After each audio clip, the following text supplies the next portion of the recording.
Bonjour à tous.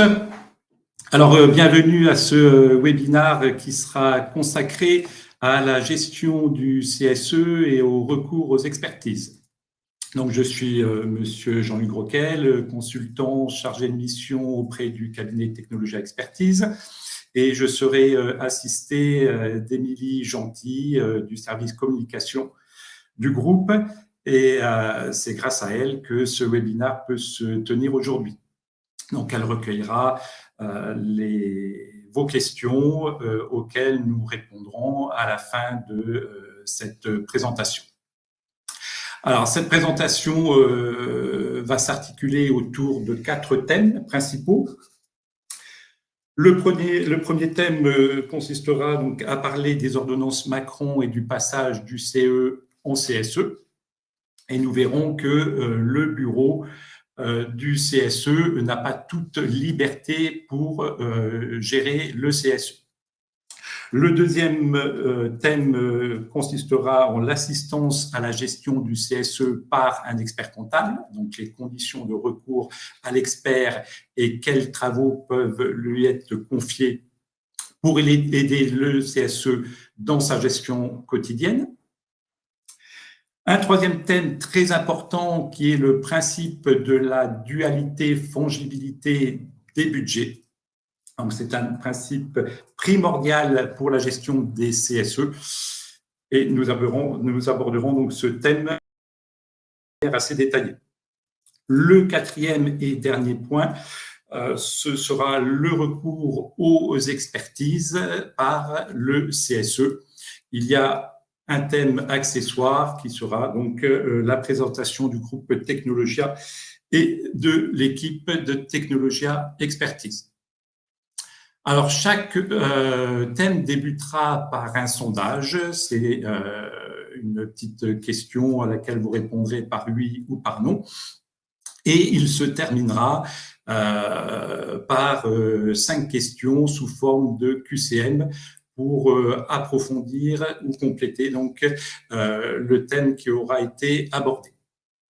Voilà, donc je vous souhaite une bonne présentation et je vais demander à Émilie de lancer le premier sondage.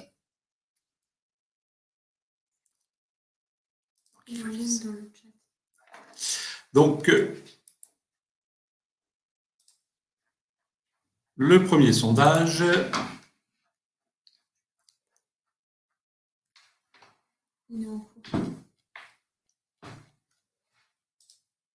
Donc, les ordonnances Macron relatives au passage du CE en CSE.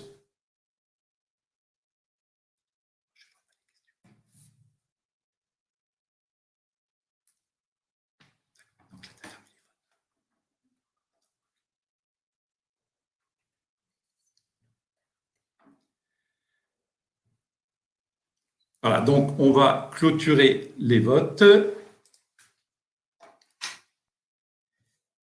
Et donc, une majorité, 57%, en a entendu parler.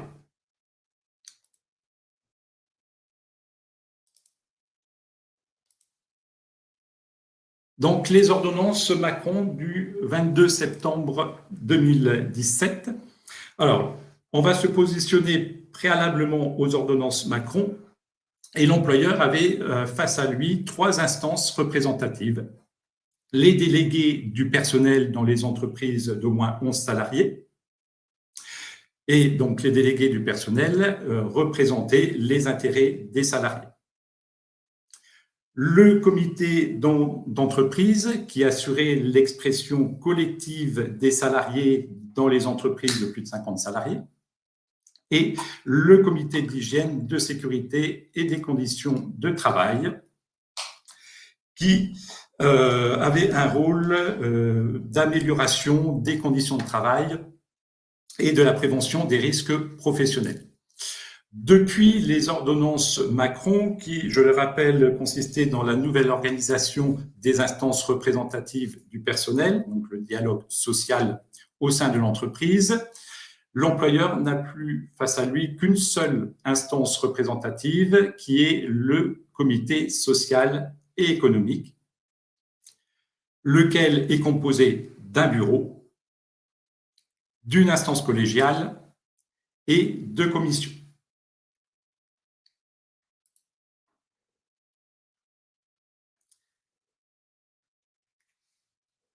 Donc, cette instance représentative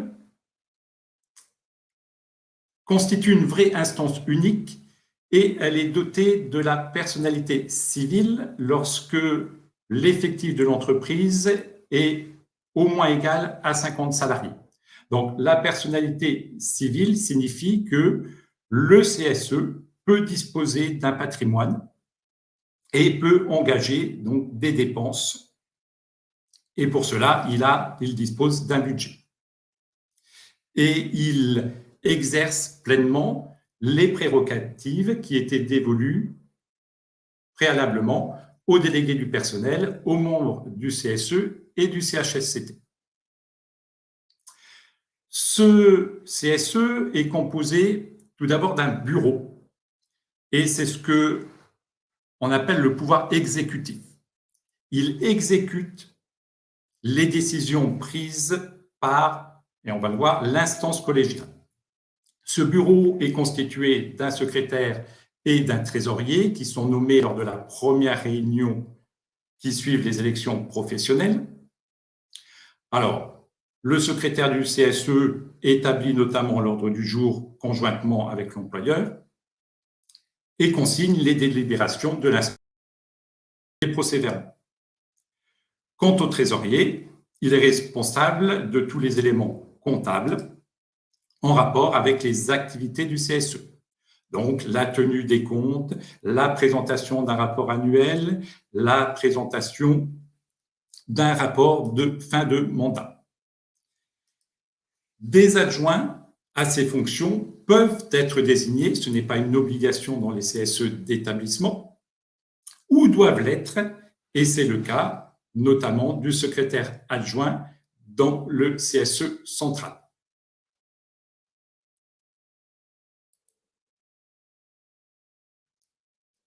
Je vous ai parlé de l'instance collégiale, et l'instance collégiale, c'est le pouvoir législatif.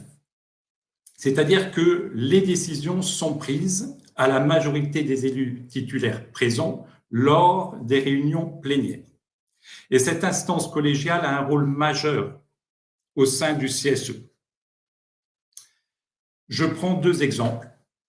Premier exemple, c'est le budget prévisionnel. Le CSE a deux possibilités pour valider les dépenses qui vont être engagées par le CSE, soit le budget prévisionnel, soit le vote au coup par coup. Eh bien, toute dépense qui serait engagée en dehors d'une validation préalable de l'instance collégiale du CSE serait une dépense engagée en dehors du cadre légal.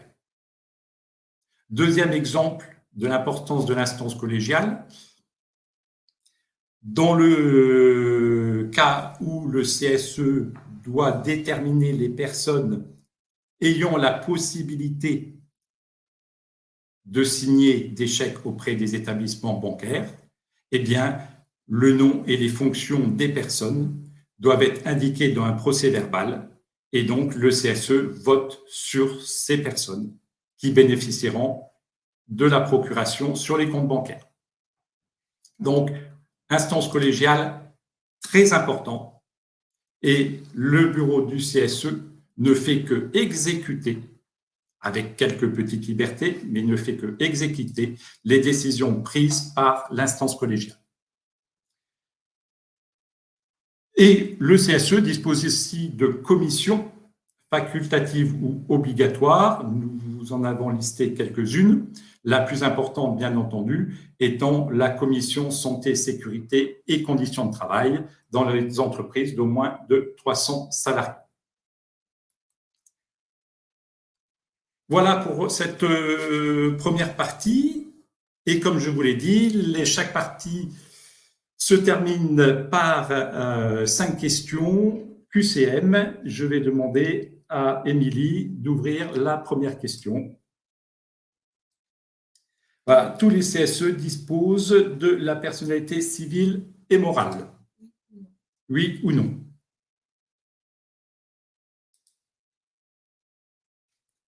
On va vous laisser quelques secondes.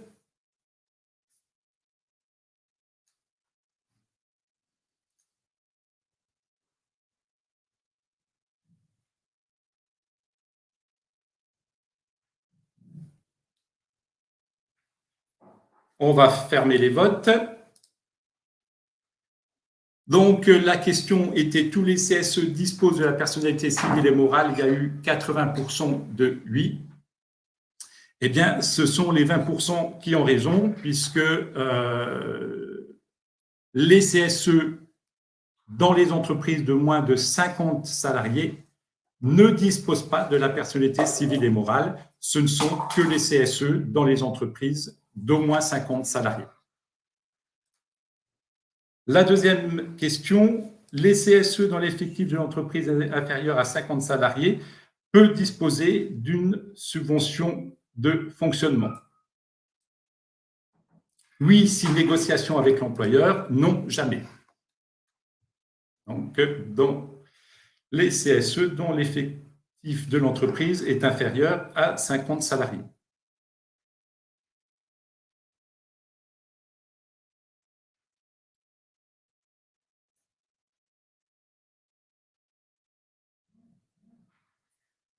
On va fermer les votes. Eh bien, là aussi, a raison, c'est non jamais, et pour la même raison que je vous ai donnée lors de la première question, à savoir que le CSE dans les entreprises de moins de 150 salariés ne dispose pas de la personnalité civile et morale. Donc, ils ne peuvent pas avoir de budget. Troisième question, le bureau gère financièrement le CSE en fonction des décisions prises par l'instance collégiale. Oui, toujours, oui, mais dispose de certaines libertés. Non, le CSE a toute liberté pour gérer le CSE.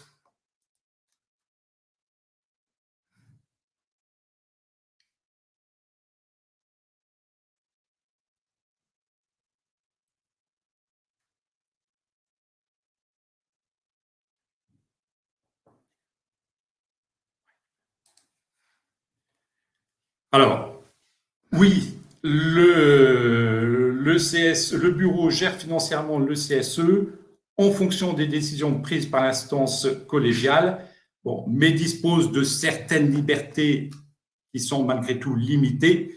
Je vous donne un exemple. Si le CSE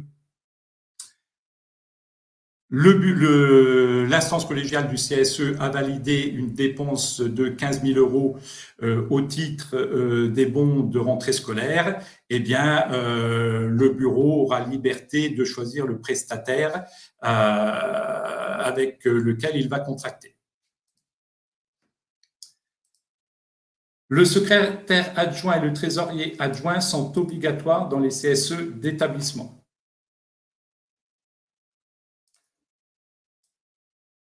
Oui, c'est la loi. Oui, si le règlement intérieur le prévoit.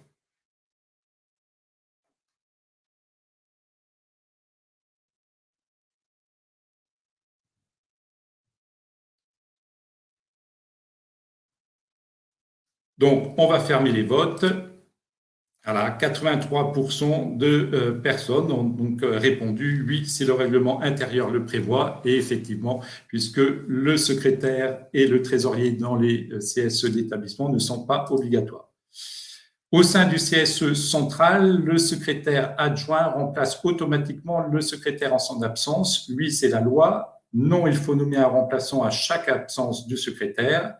Non, sauf si le règlement intérieur le prévoit.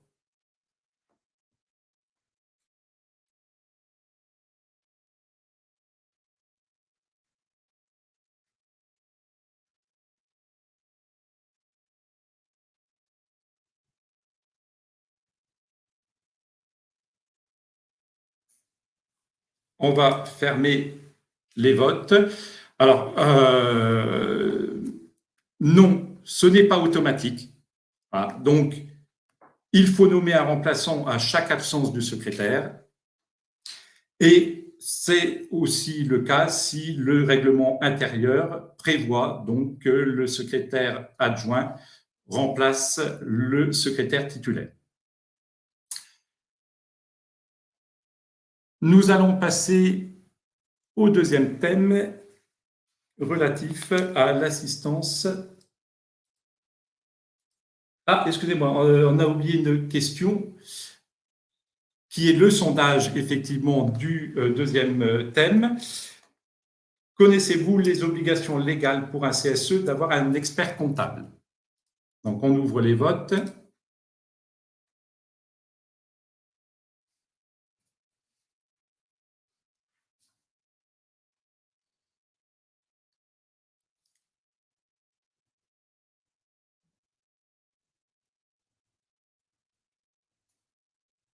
Donc, on va fermer les votes. Donc, 83% d'entre vous ne connaissent pas les obligations d'avoir un expert comptable. Donc, ça tombe bien puisque c'est le deuxième sujet. Donc, les obligations légales pour un CSE d'avoir un expert comptable. Alors, 3 critères. Les CSE sont classés selon leur taille. Les CSE de petite taille, ce sont les CSE dont les ressources sont inférieures à 153 000 €. Et pour ces CSE-là, il n'y a pas d'obligation d'avoir un expert comptable et ils doivent tenir une comptabilité simplifiée, c'est ce que l'on appelle une comptabilité de trésorerie.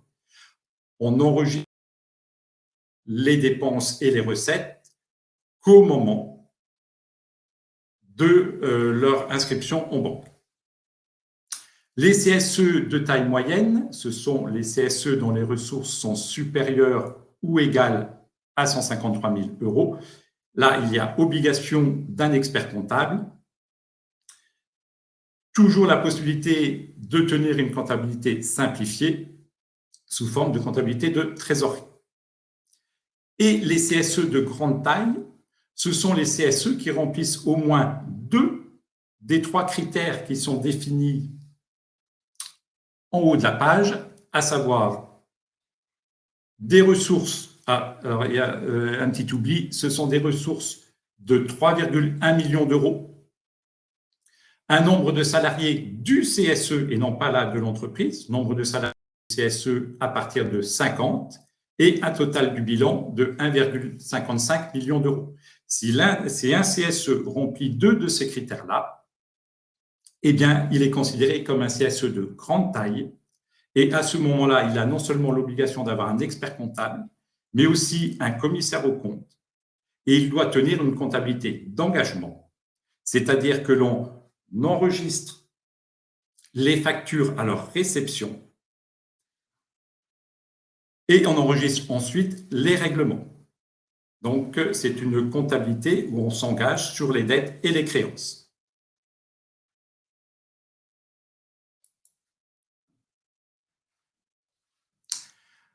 Alors, que peut faire l'expert comptable pour aider le GSE, le CSE dans sa gestion quotidienne? Tout d'abord, l'aider à préparer les budgets prévisionnels. Les budgets prévisionnels, généralement, ils se préparent en fin d'exercice pour l'exercice suivant ou en tout début d'exercice. Pourquoi? Tout simplement parce que le bureau du CSE ne peut engager les dépenses que si le CSE, en tant qu'instance collégiale, s'est prononcé et donc a voté. Votre expert comptable peut vous aider aussi dans la tenue et l'arrêté des comptes. La tenue, c'est l'enregistrement sur le logiciel de l'expert ou sur le logiciel du CSE. Et dans le cadre de cette tenue et de l'arrêté des comptes, l'expert comptable va effectuer ce qu'on appelle des travaux d'inventaire et de révision des comptes. Il va notamment effectuer les rapprochements bancaires, le contrôle des stocks sur la base des éléments fournis par le CSE, et il va déterminer donc les créances et les dettes, ainsi qu'un inventaire des immobilisations. Après ces travaux de tenue et arrêté des comptes, l'expert va rédiger un rapport et le présenter en réunion plénière. Cette rédaction du rapport contient les activités donc économiques, sociales et culturelles de l'année, présenter le patrimoine du CSE, et cela sous forme de tableaux et de commentaires. L'expert peut aussi intervenir uniquement pour la contrôle des comptes en fin d'exercice, c'est-à-dire que c'est le CSE qui tient les comptes quotidiennement et l'expert n'est là que pour vérifier lors de la clôture des comptes annuels. Vous pouvez faire aussi appel à un expert pour auditer les comptes de votre CSE sur les 3 exercices précédents. L'expert est à votre disposition pour une assistance annuelle sous forme de questions et réponses, mais aussi pour la formation économique des élus.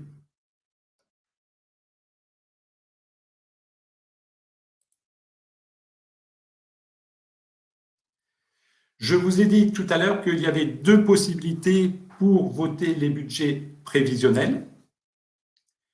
La première, préparer des budgets prévisionnels en fin d'exercice pour les présenter en réunion plénière et faire voter l'instance collégiale du CSE.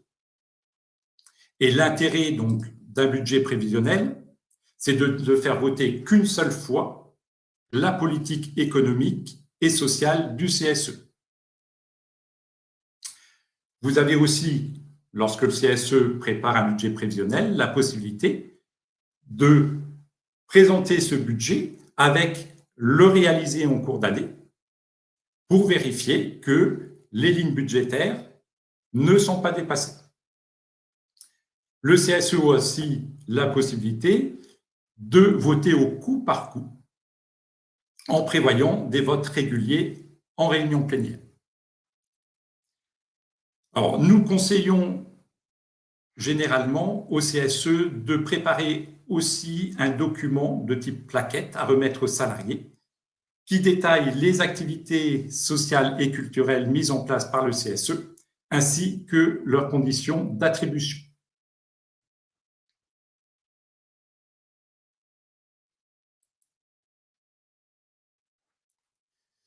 Alors, la tenue des comptes et la clôture des comptes annuels, donc tenue d'une comptabilité chronologique, qu'elle soit de trésorerie ou d'engagement, les travaux d'inventaire qui consistent donc dans l'établissement des stocks à la fin de l'exercice, un inventaire des immobilisations, des créances et des dettes, l'établissement des comptes annuels que sont le bilan. Alors, je rappelle, le bilan, c'est le patrimoine de votre CSE. Le patrimoine, il est constitué, peut être constitué d'immobilisation, de créances, de disponibilité, mais aussi de dettes. Les comptes annuels sont aussi constitués du compte de résultat, c'est-à-dire l'activité annuelle. Il y a un début et une fin, et cette fin, c'est le 31 décembre d'une manière générale. Et puis, ils sont constitués aussi des annexes qui reprennent les principaux éléments sous forme de commentaires du bilan et du compte de résultat. Il y a nécessité pour le trésorier de rédiger un rapport de gestion en plus du rapport de l'expert. Et ces comptes annuels sont présentés en réunion plénière au plus tard dans les 6 mois après la clôture de l'exercice, soit au 30 juin N+1 pour une clôture au 31 décembre N. Il y a dans des circonstances exceptionnelles la possibilité de demander un report auprès du greffe du tribunal de commerce.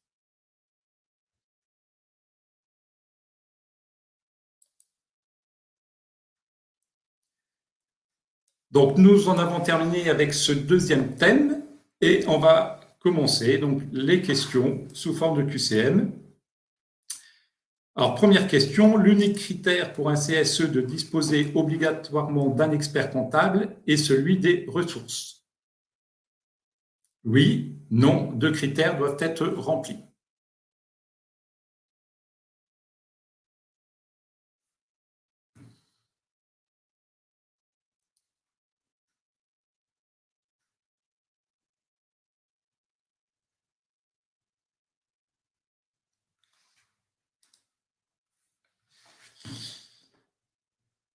Alors, 80% des personnes ont répondu non, deux critères doivent être remplis. Pas du tout, pas du tout. Il n'y a bien qu'un seul critère qui est celui des ressources, 153 000 euros. 153 000 euros, c'est le critère qui détermine que l'expert comptable doit intervenir auprès du CSE. En revanche, il faut deux critères pour déterminer un CSE de grande taille, et le fait qu'un CSE de grande taille fait que celui-ci doit avoir un expert comptable, mais aussi un commissaire aux comptes. Deuxième question, le bilan du CSE reflète son patrimoine, son activité annuelle.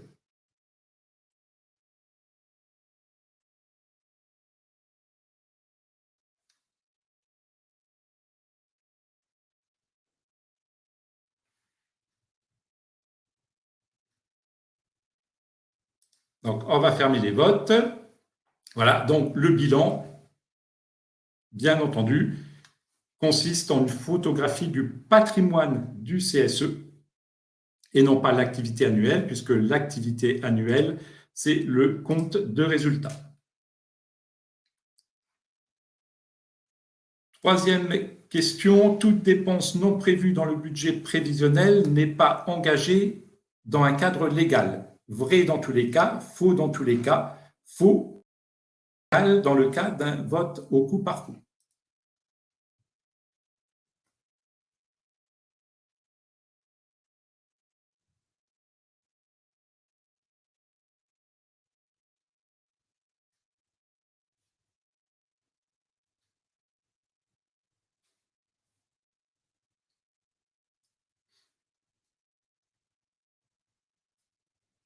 On va fermer les votes.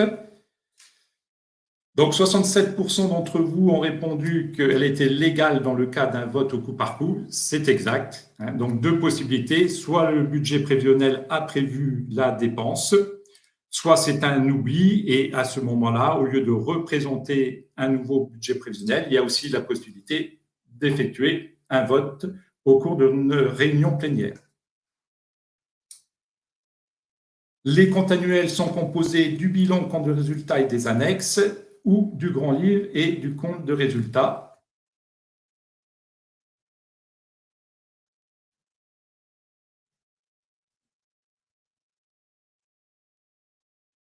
Bon, on va fermer les votes. Réponse unanime, effectivement, bilan, compte de résultat et annexe. Dernière question pour ce thème. Le trésorier doit présenter un rapport de gestion annuel, oui toujours, non uniquement à la fin de son mandat.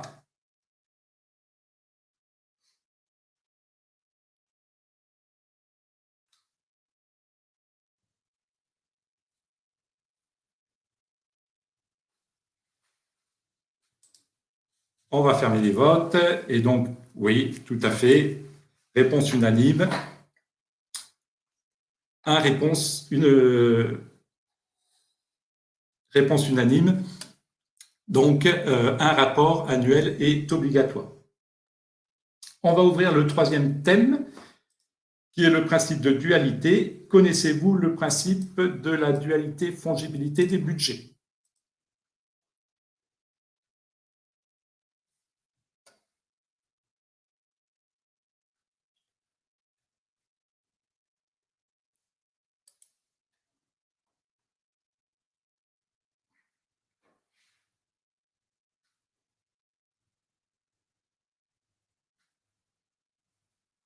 Donc, on va fermer les votes. Donc, deux tiers d'entre vous ne connaissent pas le principe de la dualité fongibilité.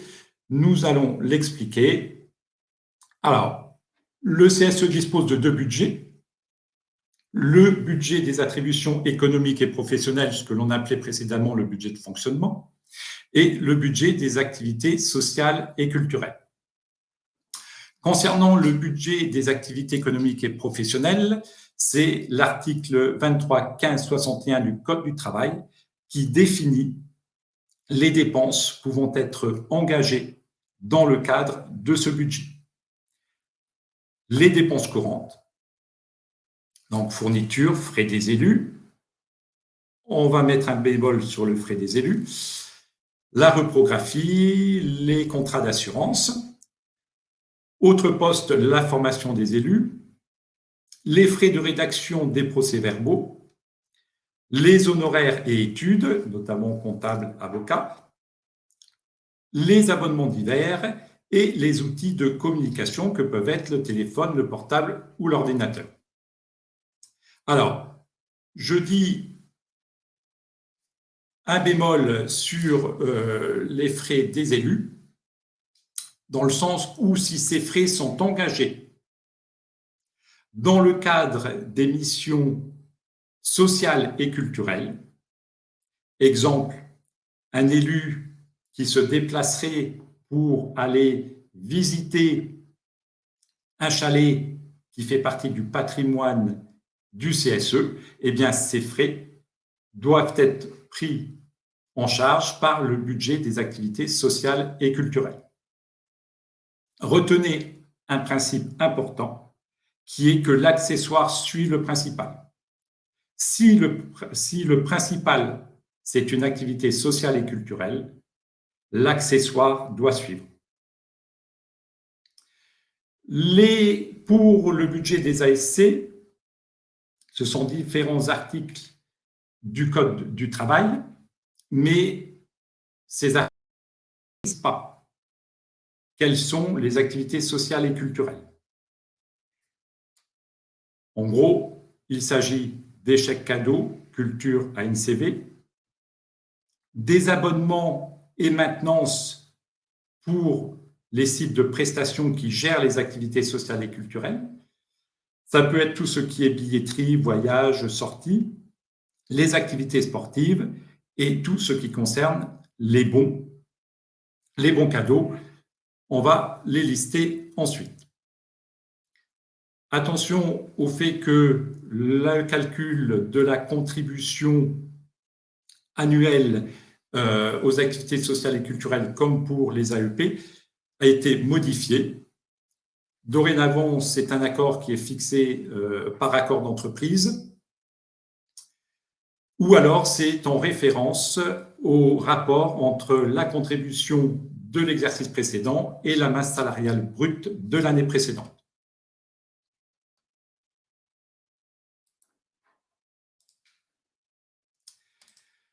Les chèques cadeaux, il y a des règles à respecter. Donc, ils sont attribués à l'occasion de certains événements. Vous les avez listés à l'écran. Ils doivent être en lien avec cet événement. Alors, pourquoi cette précision? Parce que si des bons de rentrée scolaire sont distribués au mois de janvier, ils ne respectent pas l'une des trois conditions. Donc, le bon doit être distribué au moment de l'événement. C'est quelque chose de très important. Comme les bons Noël doivent être distribués à Noël et non pas au printemps. C'est quelque chose de très important parce qu'il y a un risque URSSAF derrière. Et la valeur du bon ne doit pas excéder 5% du plafond mensuel de la sécurité sociale, à savoir que pour 2022, ce plafond était de 171 €. Alors, on parle de risque URSSAF, c'est-à-dire que le CSE qui viendrait à distribuer un bon de 200 € au lieu de 171 € serait redressé sur les 200 € et non pas sur la différence entre 200 et 171 €, c'est-à-dire 29 €. Donc, attention, le risque est important. En ce qui concerne les chèques culture et les chèques ANCV, ils ne sont pas soumis à ces règles.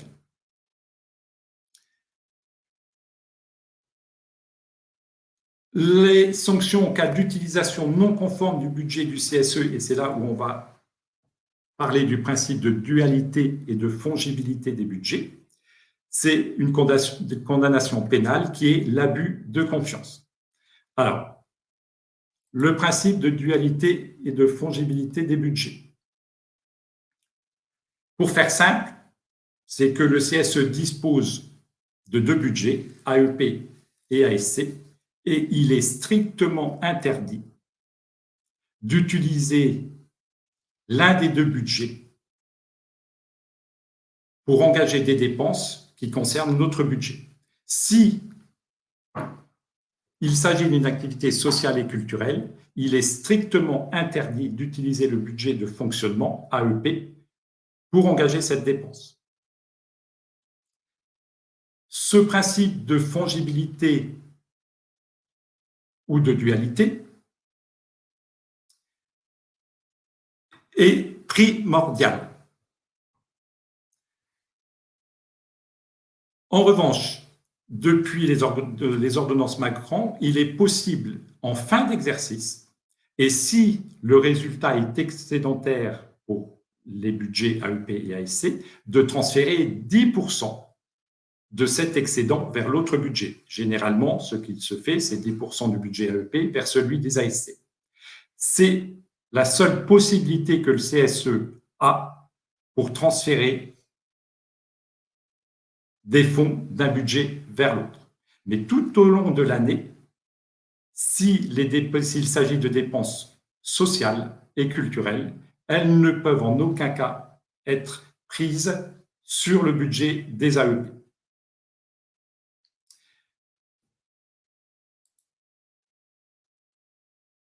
Nous vous avons un exemple récent de la Cour de cassation.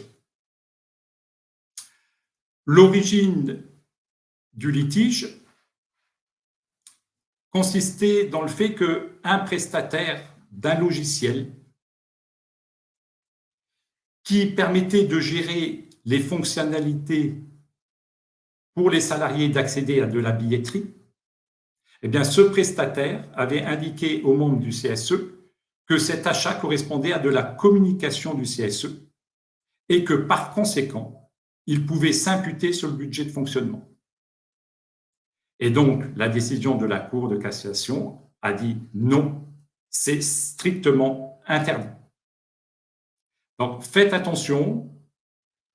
J'ai eu encore récemment, c'est-à-dire la semaine dernière, une question à ce sujet. Et malheureusement, à part le fait de pouvoir transférer 10% de l'excédent, vous ne pouvez pas, sous prétexte de communication auprès des salariés, imputer une activité sociale sur le budget de fonctionnement.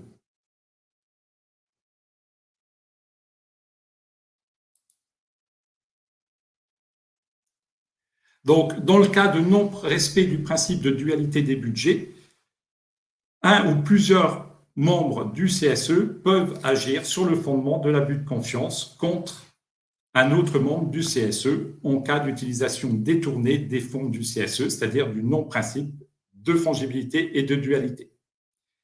En cas de non-respect des budgets prévisionnels, c'est-à-dire si la dépense n'a pas été validée préalablement, je dis bien préalablement, par l'instance collégiale du CSE, eh bien, le président du CSE, des salariés, syndicats ou autres membres du CSE peuvent agir contre la personne ayant engagé ces dépenses à tort. Alors, j'ai bien dit préalablement, parce que même une dépense valable qui aurait été engagée avant l'accord du CSE est une dépense illégale.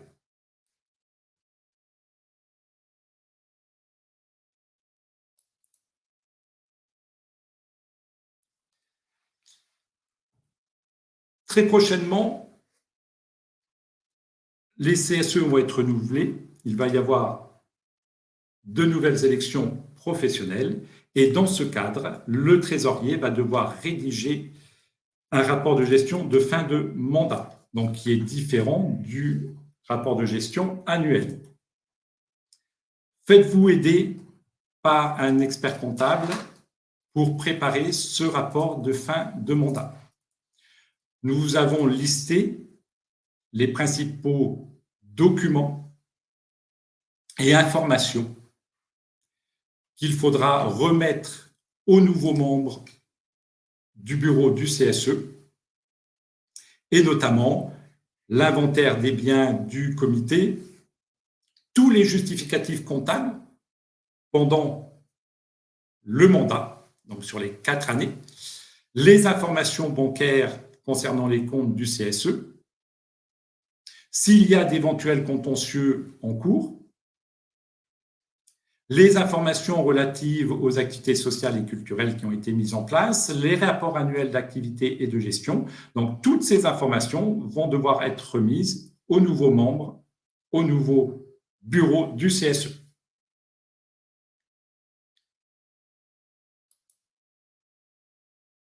Nous en avons terminé pour ce 3e thème et nous allons passer aux questions.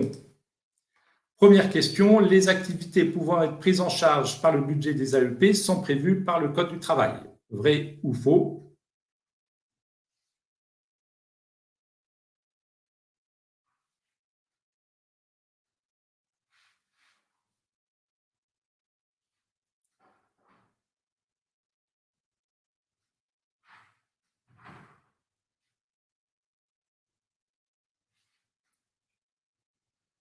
On va fermer. Donc oui, effectivement, ces activités sont prévues par le Code du travail. Le principe de fongibilité et dualité des budgets interdit le transfert de 10% d'un excédent du budget vers l'autre.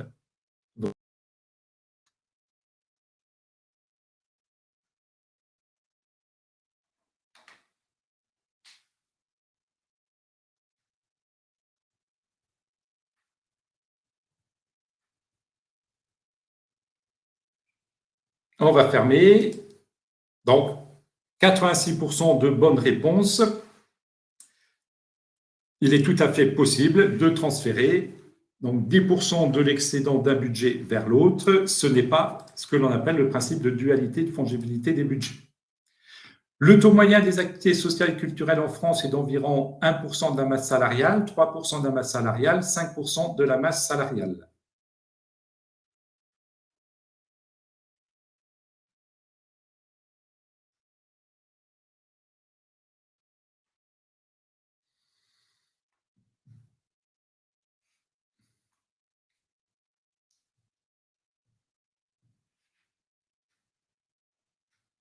On va fermer les votes. Bien, il y a 2/3 de personnes optimistes. Non, malheureusement, ce n'est que environ 1% de la masse salariale.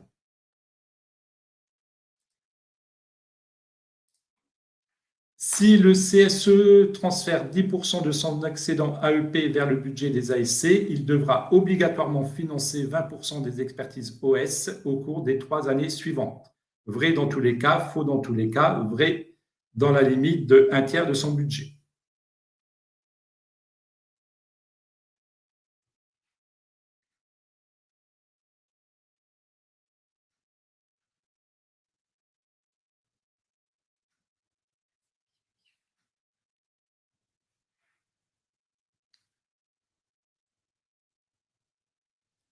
On va fermer les votes.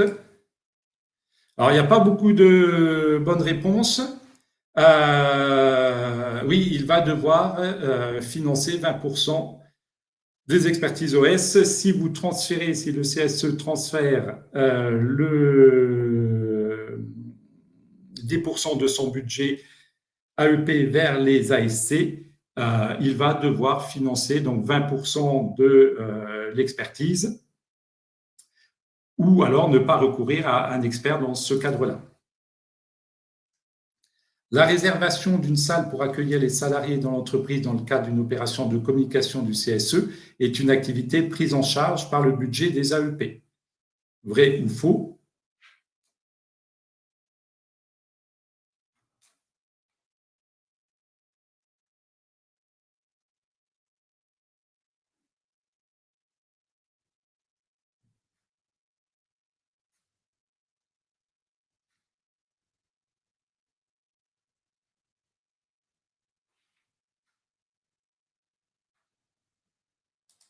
On va fermer les votes.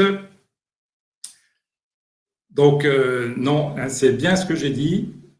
Opération de communication, quand on dit opération de communication, alors je vais préciser, opération de communication prise en charge par le budget des AEP, ça peut être un courrier adressé aux salariés sur lequel sont indiquées les coordonnées du CSE, les horaires d'ouverture, voilà, mais en aucun cas,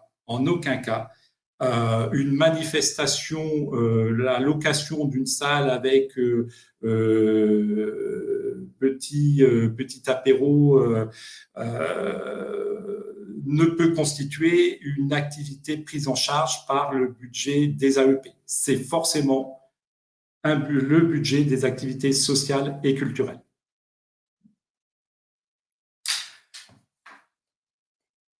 Alors, le dernier thème, connaissez-vous les 3 informations consultation?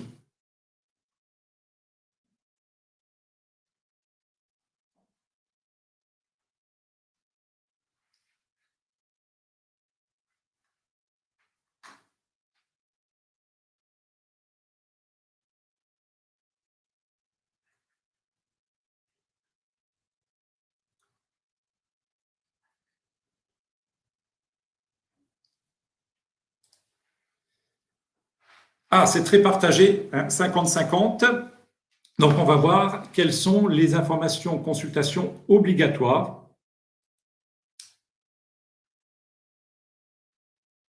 Alors, tout d'abord, 3 types d'experts possibles. L'expert comptable, dans le cadre des 3 informations consultation, on va y venir. Dans le cas d'une procédure de consultation pour licenciement économique de moins de 10 salariés, dans une même période de 30 jours, dans le cadre de la recherche d'un repreneur ou encore dans le cadre d'une information relative à une offre publique d'acquisition.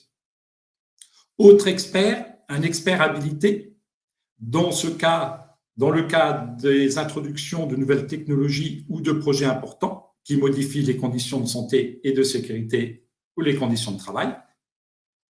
Ça peut être aussi un expert à la préparation des travaux, c'est-à-dire en dehors des cas de recours légaux à l'expert, le CSE peut recourir à différents experts pour préparer ses travaux, comme des juristes, avocats ou spécialistes paye.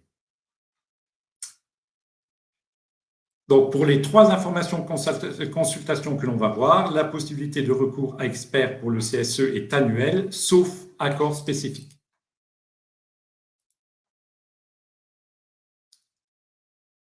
Donc, les 3 informations consultation périodiques, ce sont la situation économique et financière, prévue par l'article 23.12.17 du Code du travail, et par l'article 23.15.88.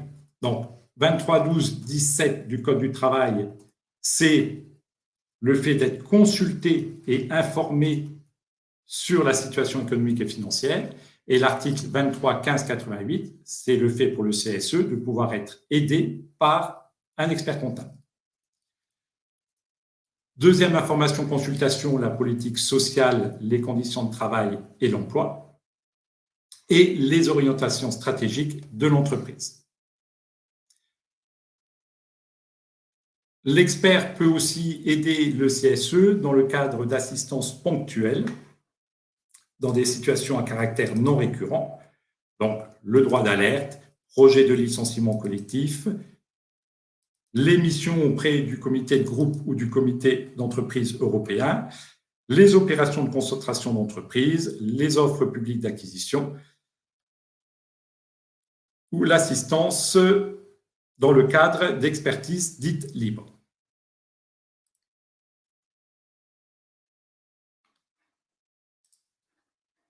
Alors, quel CSE peut recourir à un expert?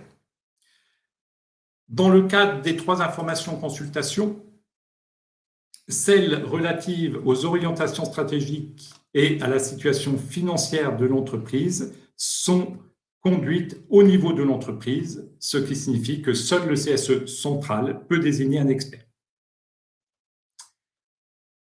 Dans le cas de l'information consultation liée à la politique sociale, elle est menée au niveau de l'entreprise.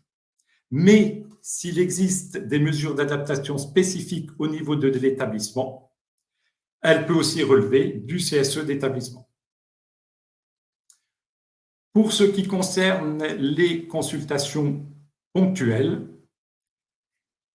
c'est uniquement au niveau du CSE central que ces expertises peuvent être réalisées. Quant à l'expert libre, il est désigné dans des cas qui ne sont pas prévus par la loi, et donc ça peut être à la fois le CSE central ou le CSE d'établissement, ou même les deux. Élément important, comment désigner l'expert? Alors, tout d'abord, il n'y a pas forcément inscription à l'ordre du jour de la réunion plénière de cette nomination. Par contre, le jour J, il faudra procéder à 2 votes, l'un sur le principe de la nomination de l'expert et l'autre sur le choix du cabinet.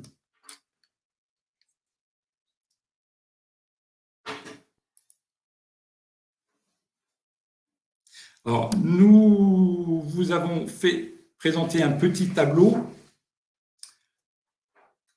À partir du moment où le CSE vote pour se faire aider d'un expert comptable, il a 60 jours pour rendre son avis.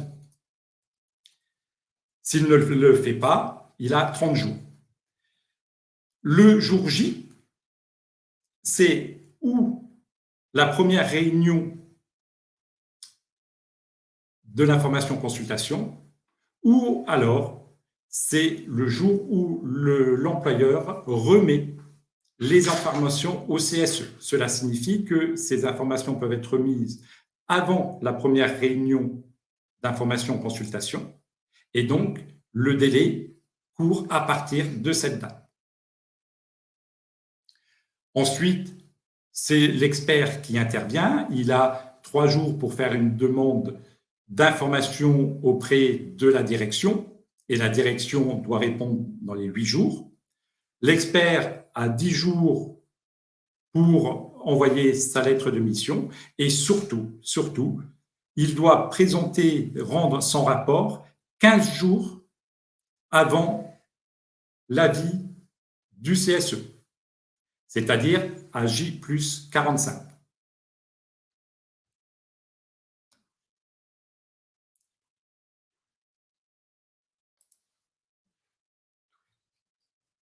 Bien entendu, tout se négocie avec l'employeur.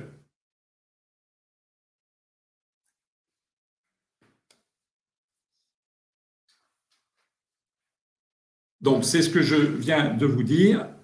L'information consultation est ouverte à partir du moment où l'employeur remet au CSE ou au CSEC les informations, et ça peut être donc la mise à disposition dans la BDE-SE. L'employeur a la possibilité quelquefois de contester soit la nécessité de l'expertise, soit le coût prévisionnel ou le coût final. Je passe sur les dernières pages puisque on vient de les exposer dans le détail. La présentation sera téléchargeable donc à la fin du webinaire. Pour ce thème, parce qu'il reste 7 minutes, nous allons passer aux questions. Première question, la désignation de l'expert dans le cadre de la situation économique et financière se fait au niveau du CSE central. Oui, toujours, non, jamais peut se faire au niveau du CSE d'établissement.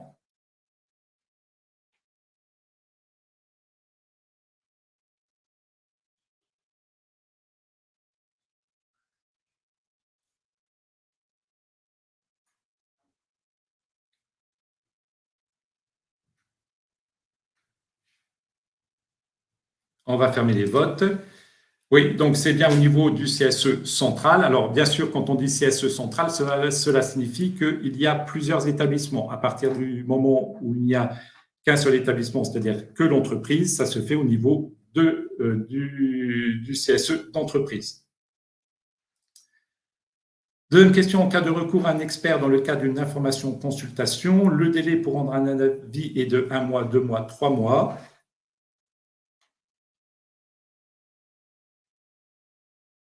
Donc, on va fermer les votes, effectivement, 2 mois. Pour le CSE, le délai pour rendre un avis démarre le jour où l'employeur remet les informations au CSE lors de la première réunion d'information consultation.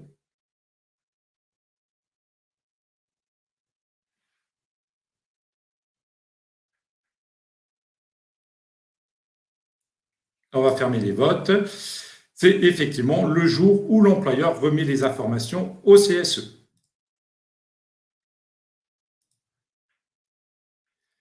Dernière question, le dernier E de BDESE est écologique, environnemental, éco-responsable.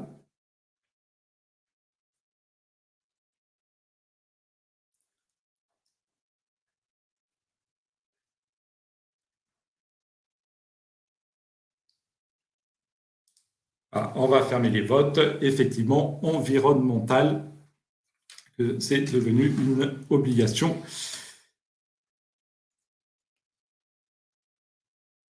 Donc, nous terminons rapidement, avant de répondre aux questions, par la présentation du groupe Technologia. Donc, Technologia, qui est l'expert en santé, sécurité et conditions de travail. Technologia Expertise, donc cabinet d'expertise comptable. Un service formation qui est animé par Mathilde Mercier. L'assistance juridique avec une application qui s'appelle Nos droits que vous pouvez télécharger sur votre téléphone portable et une autre application Ma Vie Pro pour les CSE. Et concernant l'équipe Technologia Expertise, une équipe pluridisciplinaire de consultants avec un pôle gestion des missions comptables et un pôle diagnostic économique et social.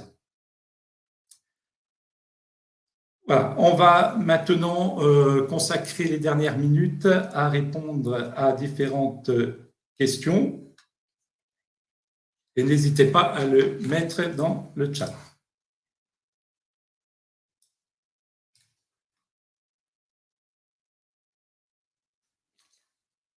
Alors, quelles formations des élus sont éligibles? Est-ce que les formations certifiantes le sont? Y a-t-il des conditions? Alors, les formations éligibles, ce sont les formations économiques, c'est-à-dire les informations relatives au trésorier, secrétaire et au fonctionnement du CSE. Donc, les formations certifiantes ne peuvent pas être prises en charge dans le cadre du CSE. Les 3 consultations obligatoires doivent-elles être distinctes? Non, pas du tout, ça peut être ouvert en même temps. Et de la même manière, le CSE peut faire le choix de nommer l'expert pour chacune de ces consultations.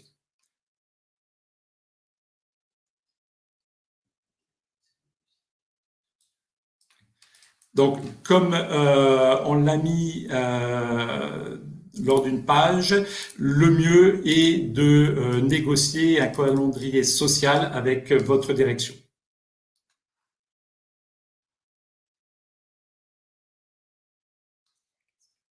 Alors, comment les élus peuvent-ils être sûrs que les éléments remis seront jugés ou non suffisants pour rendre leur avis? Justement, c'est là l'idée, c'est de vous faire aider d'un expert comptable qui, lui, va pouvoir obtenir beaucoup plus de documentation, d'informations que le CSE pourrait en avoir. Et l'expert définira effectivement l'importance de ces informations et de ces documents. Et c'est bien entendu en fonction des sujets d'actualité. Dernière question, quelles sont vos recommandations pour faire voter les créations de postes dans le cas d'un CSE employeur? Alors, création de postes en plénière, bien sûr, mais quid du salaire et du candidat? Tous les élus doivent voter. Alors, oui, il est préférable, alors effectivement, que les élus soient informés donc déjà de la décision d'embauche, du salaire à déterminer pour le futur candidat, mais en revanche, c'est le secrétaire qui, en fonction des informations et de l'avis rendu par le CSE en tant qu'instance collégiale, qui va signer le contrat de travail du futur embauché.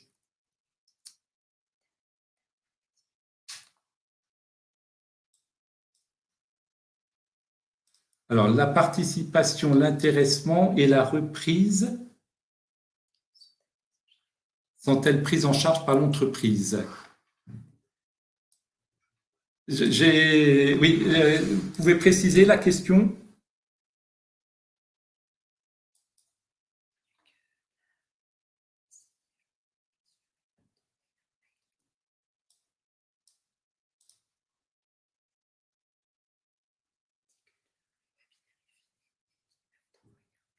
Pouvons-nous prendre un salarié par le biais d'une boîte est-ce que le CSE peut prendre un salarié par l'intermédiaire d'une boîte d'intérim? Oui, à partir du moment où le CSE, en tant qu'instance collégiale, a validé la ligne budgétaire.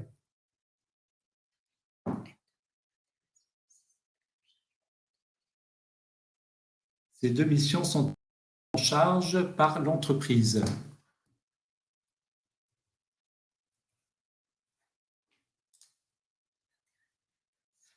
On va demander des précisions quant à cette question.